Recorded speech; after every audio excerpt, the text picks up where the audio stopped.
Mga kapatid, magandang araw po sa inyong lahat. Meron akong katabing crosswind dito. Dinala po ng may-ari, galing pa po ng Muntinlupa. Isang buwan pa lamang po sa kadila, naglabasan na po yung maraming problema. Pero sa itsura, magandang maganda pa naman talaga sa labas. Sa loob, medyo mapapansin nyo, talagang gamit na gamit. Dito pa lang sa seat cover, dito nga may epoxy pa. Oh. Kasi talagang sirain yan sa crosswind. Ngayon, ang dami kong nakitang problema dito na ayusin namin. Sliding ang clutch nito. Ipapakita ko sa inyo kung paano mag-test ng isang manual transmission na sliding yung clutch. Tapos hindi rin po ito one click. Tapos low power, mausok. Talaga nga napabayaan siguro nung dating may-ari. Kaya po yung mga problema na dating pinoproblema nung may-ari nito, ang shoulder ngayon ay yung nakabili. So papakita ko po sa inyo na may problema rin po ang injection pump dito dahil hindi po ito one click. Ito po, tingnan niyo po ha.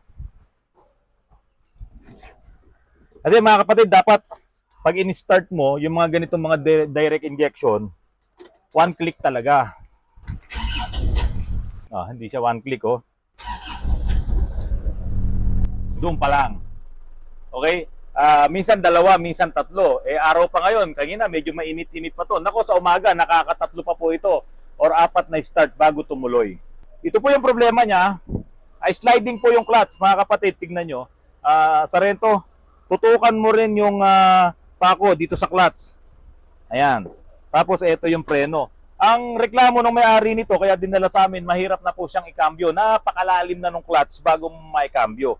So ang gagawin ko ngayon, ilalagay ko sa primera, naka-handbrake ako, and then tataas ko ng konti yung minor.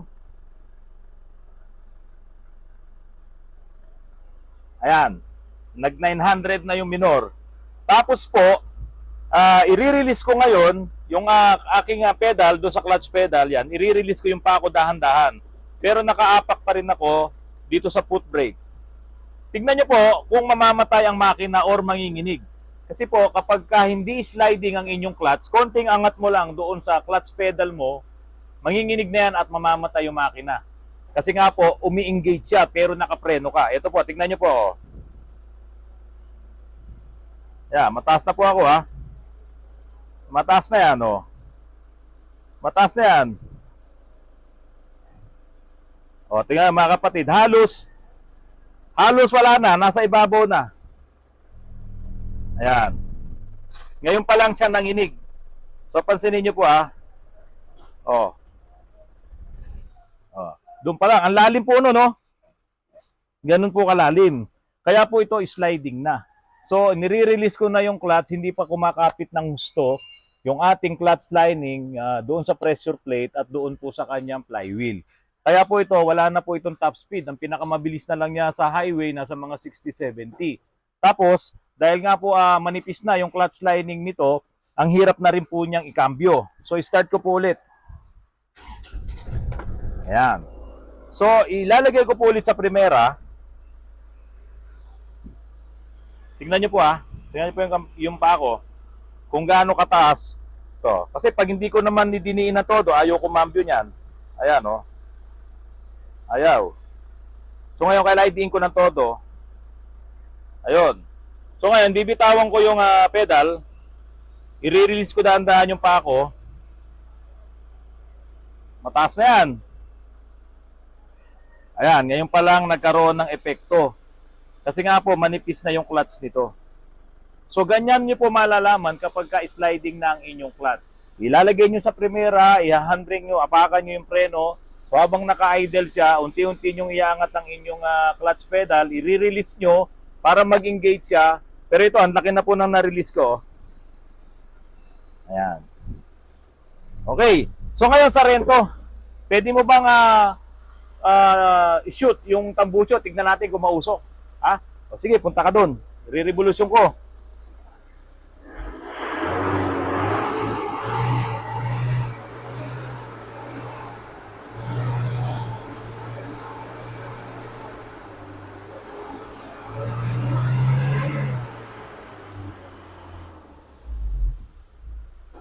Ano, Sarento?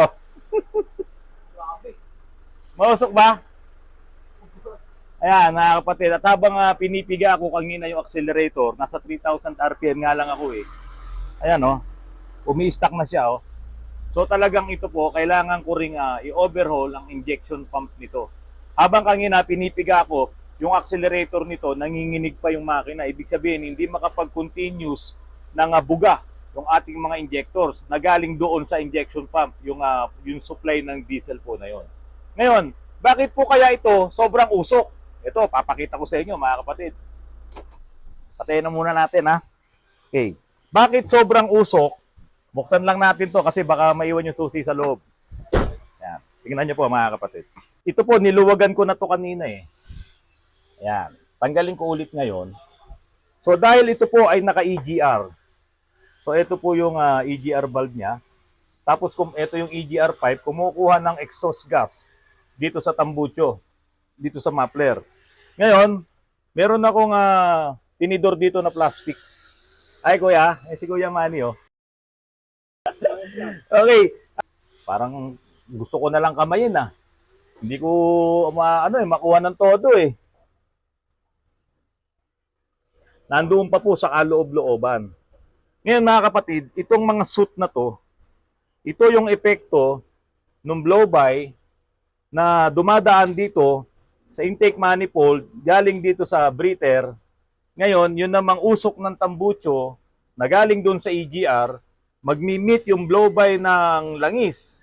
Yung mga mist na yon, mamimit niya ngayon itong mga carbon, yung mga suit na to, kaya ganito ang itsura niya. So ito po kasi, may pagka-blow-by na rin yung engine nito. Kaya po ipapakita ko sa inyo ngayon kung gaano rin po kalakas na yung usok ng makina at yung talsik naman dito sa oil cap. Ngayon mga kapatid, hindi porky po may talsik dito sa oil cap, dito sa ibabaw, ay matindi na yung blow-by. Hindi ko po sinasabing ganun. Posibleng may talsik dito dahil doon sa compression at baka po barado rin itong kanyang ventilation valve.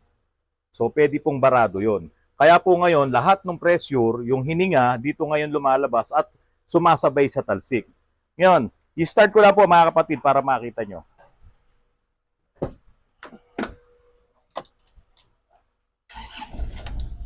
Ayun, no? Ayaw mag one click, no? Ayan. Yun po ang ang mga senyales kapag ang inyong injection pump ay kailangan ng i-overhaul. Kasi nawawala yung pressure, sumisingaw. Ngayon, tignan natin dito kung may usok. Ayan, mapapansin nyo po may usok yan. Kita ba?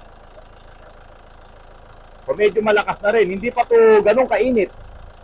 Hindi pa ganun kainit yan. O, may usok na. Ngayon, dito sa oil cap, ayan. Ito po yung kamay ko. Lalagay natin. Tignan natin kung may talsik. Dito may usok na rin. Habang umiinit ito, lumalakas po yung usok na yan. Yan o.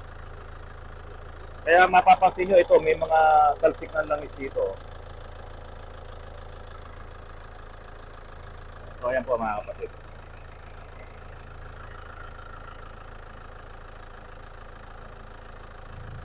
Yan. Sige no? Okay.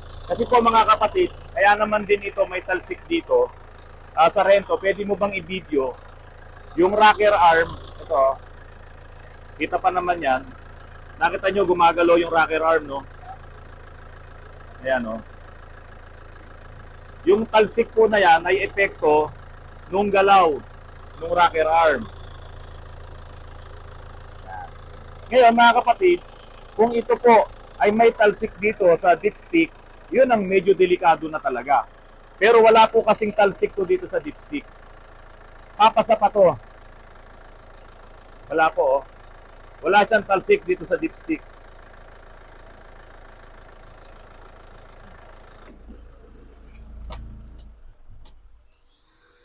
Ngayon mga kapatid, ang mga gagawin dito, ipupull down natin yung manifold. Para linisin, ipupull down ko rin po yung injection pump para i-overhaul din at i-calibrate ni Chip yung mga injectors. Ngayon, may nakita pa akong problema dito Ito po kasi yung ano, pag bibili kayo, dapat talaga, ano kayo, mabusisi.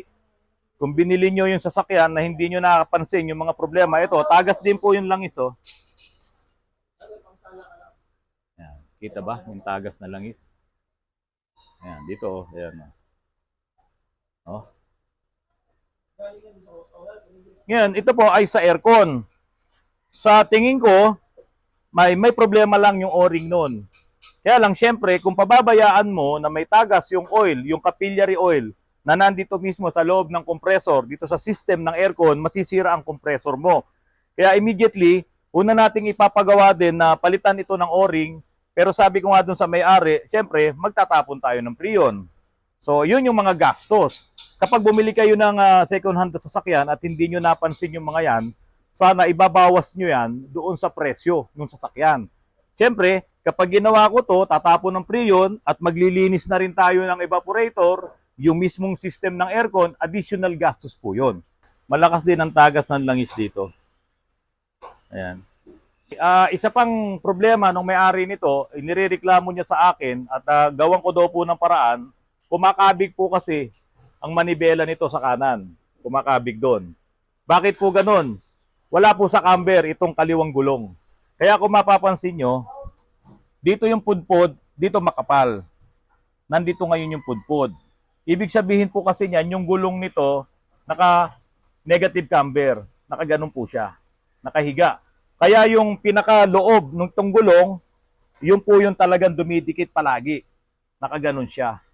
Ayan. Kaya ito yung laging napupudpud.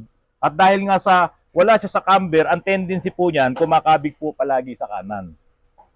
So ano po ang problema nun? Ito po, yung upper arm suspension nito ay basag na po lahat ang bushing. Ngayon, sinilip ko po ito kanina, talaga namang na-neglect po ang maintenance nito pagdating dito sa mga pangilalim niya, sa mga suspension parts. Pati nga yung mga shock absorber nito, marami na rin pong problema. Napabayaan lang sa maintenance. Yung dapat na iso-shoulder nung may-ari nito dati, na siya ang magpapagawa, napunta lang ngayon doon sa bagong nakabili. Tignan nyo po yung kulay ng kanyang fluid. Oh. Talagang hindi pa po napapalitan. Oh, sobrang itim na. Oh, ayan. Dito po sa Autorance, kapag po kami ay nagki-cleaning ng manifold, lahat yan, pinapalitan natin. Yung mga fluid na yan. Pati po yung dito sa power steering. Pinapalitan po natin. Kasama na to sa mga pinapalitan at pinililinis natin. Ayan. Sobrang itim na rin. Kulang pa. Yung radiator cap, hindi rin po pasado. O, wala siyang goma dito. Wala na. Dito may goma siya pero matigas na. So ito, hindi po pasado to. Wala na to, sira na to. Dapat may goma to para ma-seal niya yung pressure. Kung ito ay walang gomang ganito, bali wala. Parang wala rin po kayong takip ng inyong radiator cap. So, palit na rin po tayo nito. Ito pong belt sa alternator, yung pinakaibabaw niya, yung fibra, nakasayad na po dito sa pulley. So ito yung kapag ka-in-start nyo sa umaga, maingay yan. Minsan nga, hindi na nawawala yung ingay kasi yung mismong fibra na to sa ibabaw ng belt, sumasayad na po mismo dito sa pulley. At iyon po yung nagkokos ng ingay. So pati ang belt po nito ay palitin na rin. Pero ang maganda rito, wala siyang bangga. Maganda ang kulay. In general, maganda yung body niya. Modelo pa, 2008. Pagdating naman po sa lahat ng problema sa makina, sa pangilalim, sa lahat-lahat ay kayang-kaya po ito ni Autorance. Doon po sa may-ari nito, umasa po kayo, aayusin natin to para pag ginamit po ng anak nyo ay talagang magi-enjoy po siya at para po siyang gumamit ng bagong crosswind, bagong sportibo. Punta tayo rito. Meron po akong sineset up ulit dito na adventure. Ito ginagawan na ni Mark ng steel bumper. Kaso,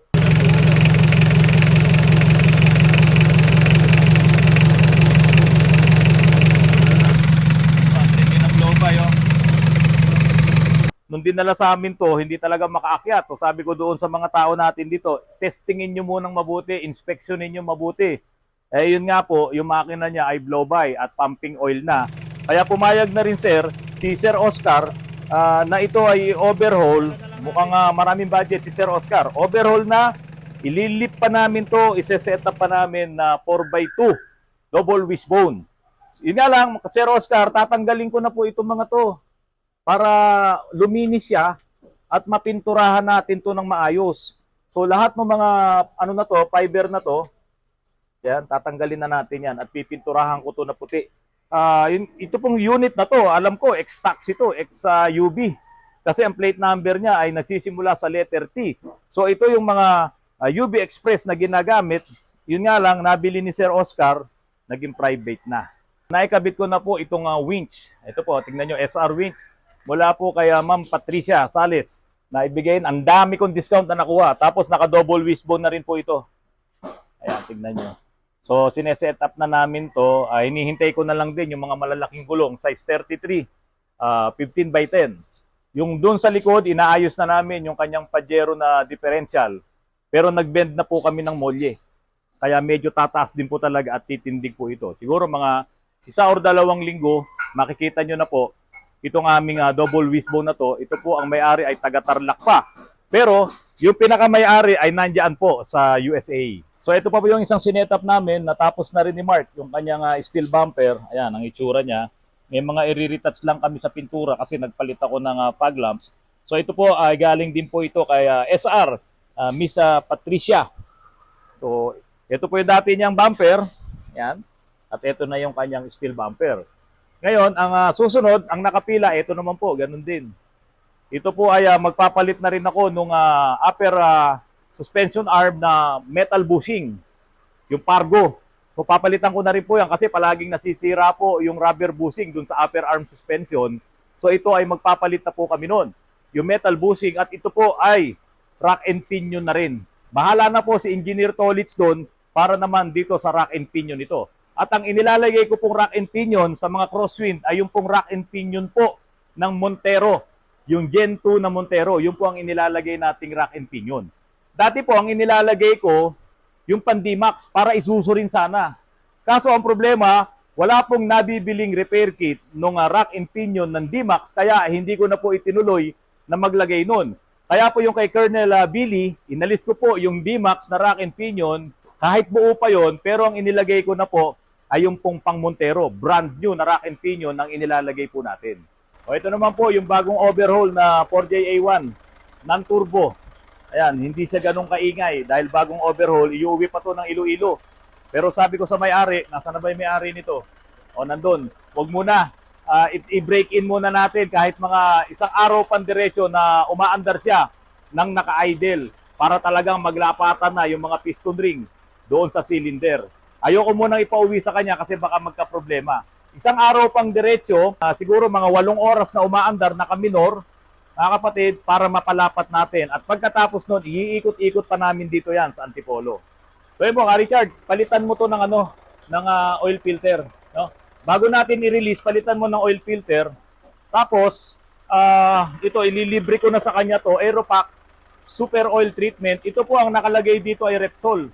Nga lang, bago to umalis at bumiyahin ng malayo, ilagay mo na tong Aeropack Super Oil Treatment para talagang protektado. Ang Aeropack po ay produkto din po ito ng Grand Toro Oro GTO.